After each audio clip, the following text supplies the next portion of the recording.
नमस्कार, स्वागत है आपका के भारत न्यूज़ में। मैं हूं आपके साथ पुलकित शुक्ला। बिहार इलेक्शंस चल रहे हैं।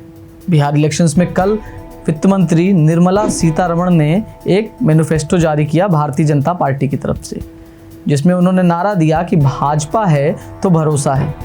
अगले 5 साल का रोड मैप दिखाया और बिहार कहां से कहां पहुंचेगा इस 5 साल में, ये एक पिक्चर दिखाने की पूरी कोशिश की। पर भाजपा ने कल एक जो मैनिफेस्टो जारी किया है, उसके जो मुख्य बिंदु हैं वो हम आपको बताएं।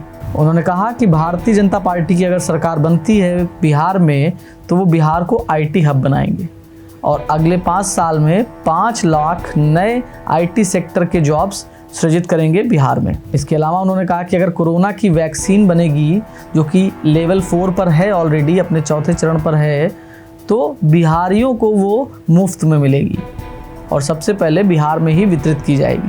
सीतारमण जी ने कहा कि 2005 तक बिहार में उद्योग का कोई आंकड़ा ही नहीं था, जो कि अब 17% पर है।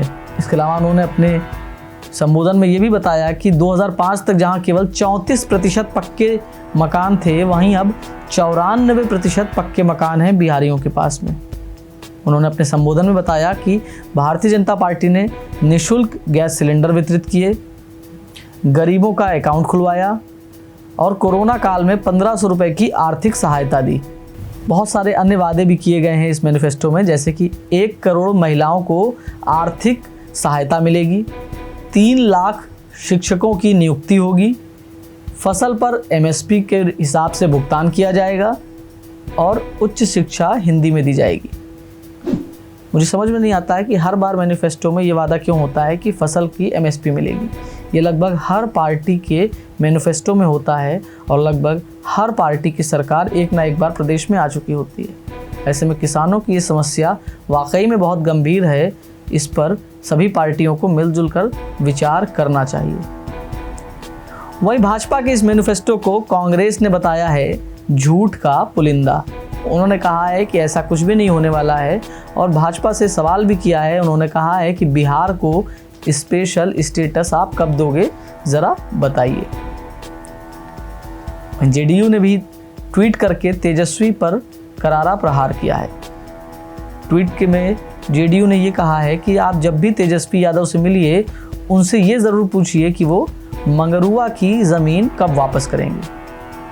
चुनाव चल रहा है तो वार प्रहार दोनों तरफ से चल रहे हैं, लेकिन कांटे की टक्कर देखने को मिल रही है बिहार में। तेजस्वी यादव की रैलियों में ज़बरदस्त भीड़ उमड़ रही है, जिससे तेजस्वी यादव उत्साह से लबरेज नज़र आ रहे हैं।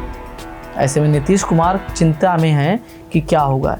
एक रैली में नीतीश कुमार की लालू प्रसाद यादव जिंदाबाद के नारे लगने लगे तो नीतीश कुमार ने कहा, ये सब नाटक मत करिए, आपको वोट नहीं देना है तो मत दीजिए, लेकिन इस प्रकार की हरकतें मत करिए।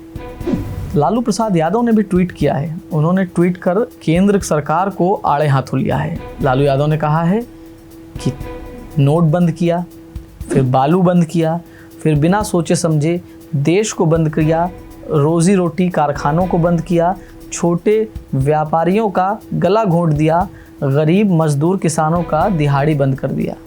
उन्होंने लिखा है, सब देखिए, सोचिए और समझिए।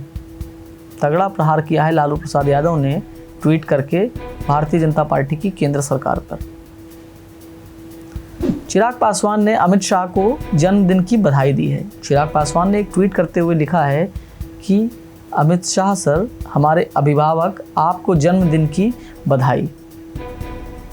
अब अगर अमित शाह चिराग के अभिभावक हैं तो चिराग पासवान बिहार में चुनाव अलग क्यों लड़ रहे हैं?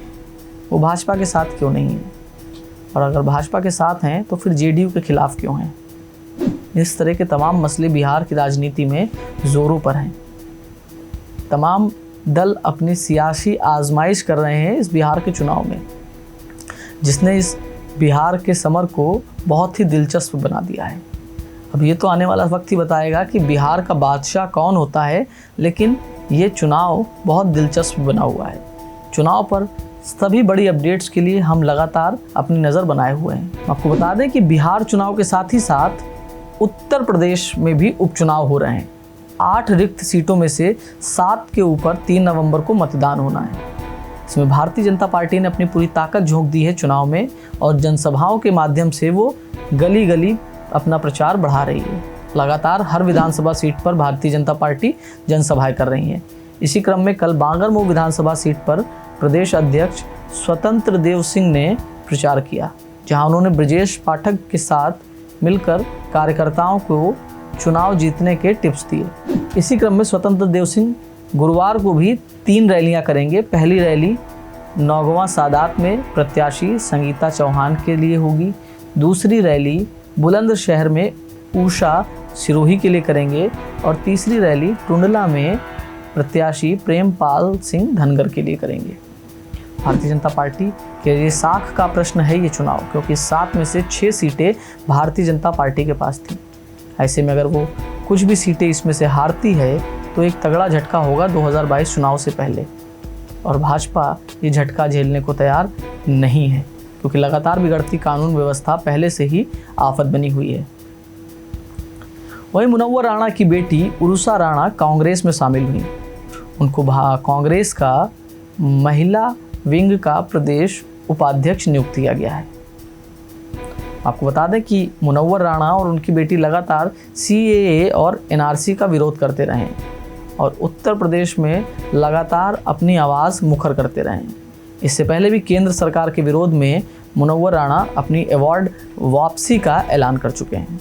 वहीं राज्यसभा के रिक्त सीटों के लिए चुनाव का बिगुल भी बज चुका है। इसी क्रम में कल समाजवादी पार्टी के सीनियर नेता प्रोफेसर रामगोपाल यादव ने पर्चा भरा, जहां अखिलेश यादव भी उनके साथ थे। आपको बताएं कि उत्तर प्रदेश की 10 में से 9 सीटों पर भारतीय जनता पार्टी का जीतना तय माना जा रहा है। इसीलिए अखिलेश यादव ने सिर्फ एक सीट घोषित की है, जिस पर प्रोफेसर रामगोपाल यादव ने कल पर्चा भरा और उनका जीतना भी तय है। तमाम बड़ी चुनावी गतिविधियों के लिए बने रहें हमारे साथ और देखते रहें के भारत न्यूज़। धन्यवाद।